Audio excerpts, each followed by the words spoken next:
You're listening to Ghostumentary Scary Short Stories, original pieces updated throughout the week. Dying Grandma Alice. Cary had always admired her grandmother, Alice, for the strength she'd shown when Cary's own mother oddly passed away. Alice stepped up, even though she was already dealing with her own health issues, and raised Cary through her difficult teenage years. They shared a close bond, one filled with bittersweet memories, of baking together, late-night talks, and Alice always being there when Cary needed someone the most.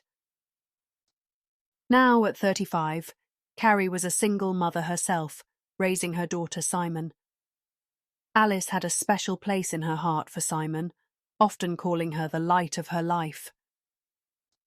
When Alice's health took a turn for the worse and she entered hospice, Cary didn't hesitate to leave work and spend the last few days with her. She arranged for Simon to stay with a close friend, knowing Alice would want her nearby if she were able to see her. Simon and Alice had always been inseparable, and the guilt weighed heavy on Cary for not visiting as often as she should have in the last few years. Cary had spent several days by Alice's bedside, reading books and occasionally answering work emails, feeling torn between her responsibilities as a mother and a professional. Yet she knew this was her time to give back to Alice, just as Alice had given to her. The doctors said it wouldn't be long, but Alice had been unconscious for days, showing no signs of waking. That evening, Cary sat in the dimly lit room, staring at Alice's frail form, her breathing shallow and ragged. She thought about Simon, how her daughter would miss Alice, and how Alice had missed so many precious moments with her great-granddaughter in these last few months. The thought of Simon, safe with Cary's friend, brought a small sense of peace, but the sadness still gnawed at her. She hadn't been there as much for Alice recently. Work, dating, life had gotten in the way. As the clock neared visiting hour's end, Cary knew it was time to leave for the night. She stood up, leaned over Alice, and gently kissed her forehead. Her skin was cold, but Alice had always been cold, Cary thought, trying to push away the discomfort. She moved back slightly to adjust Alice's hair, then froze. Alice's eyes were open, staring directly at her. Cary's breath caught in her throat.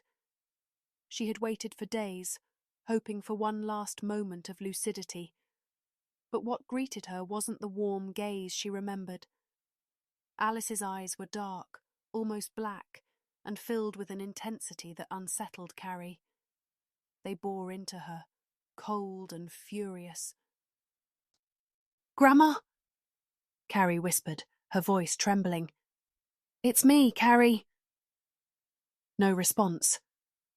Alice's face remained rigid, her eyes fixed on Cary, unblinking. I'll go get someone," Cary stammered, backing toward the door. As she moved, Alice's eyes followed her, tracking her every step with a gaze that felt more predatory than familiar. Cary rushed out to the nurse's station, her heart pounding. "My grandmother! She's awake!" she blurted.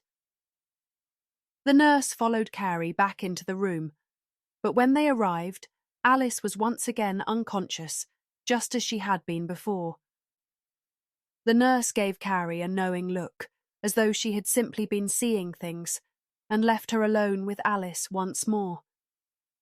Cary, shaken, grabbed her purse and left for the night. But the image of Alice's dark, accusing eyes stayed with her. Was it a hallucination? A trick of the light? Cary convinced herself it had to be. Still, a knot of dread coiled in her stomach as she drove home. The next morning, Cary returned to the hospice, only to be greeted by an administrator with sombre news. Alice had passed during the night, just an hour after Cary left. Cary's heart sank. She had been so close to being there, yet her grandmother had died alone. Tears filled her eyes as the administrator gently offered her the chance to say a final goodbye. Cary nodded and followed them to the back room where Alice's body lay, covered by a thin sheet. The air in the room was thick, oppressive. The administrator left her alone, and Cary approached the gurney, her footsteps echoing in the silence. As she pulled back the blanket, Alice's face was just as it had been the night before, peaceful in death. But the memory of those cold, angry eyes haunted Cary.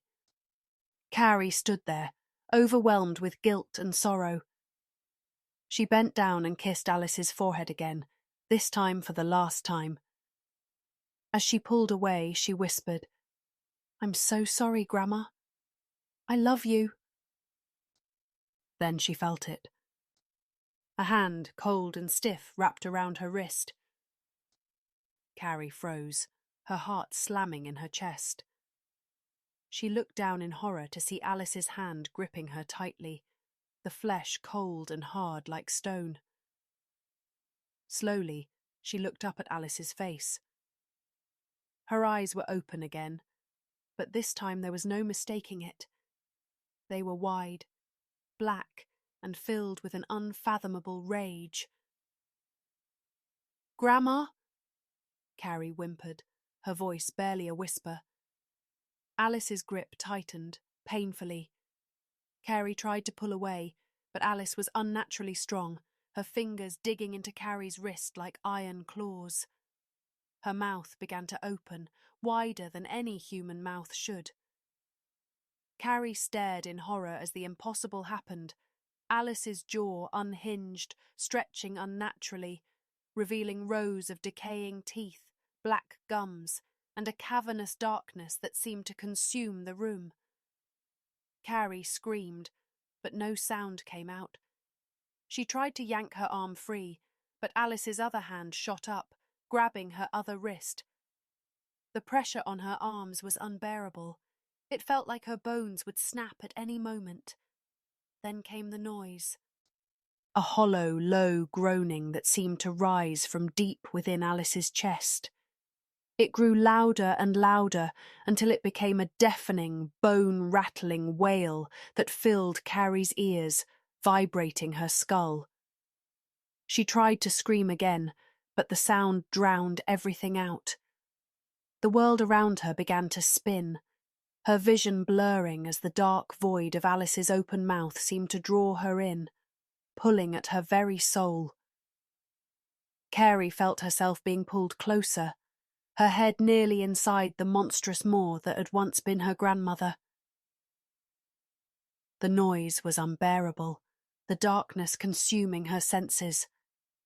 She could feel her mind slipping away, like something was being ripped from her body. And then it was over. Cary's body crumpled to the floor, lifeless. Alice stood up, her form no longer frail and weak, but strong and healthy. Her eyes glinted with cruel satisfaction as she looked down at Cary's empty shell. A twisted smile curled on her lips as she whispered, "Looks like you won't be needing your daughter anymore. I'll take care of her for now." With one final glance at Cary's body, Alice turned and walked out of the room, the smile never leaving her face. Looking for more scary tales? Subscribe to our podcast and visit ghostumentary.com. Let us know what you think or share with us your scary tales. We might just make a new story from it.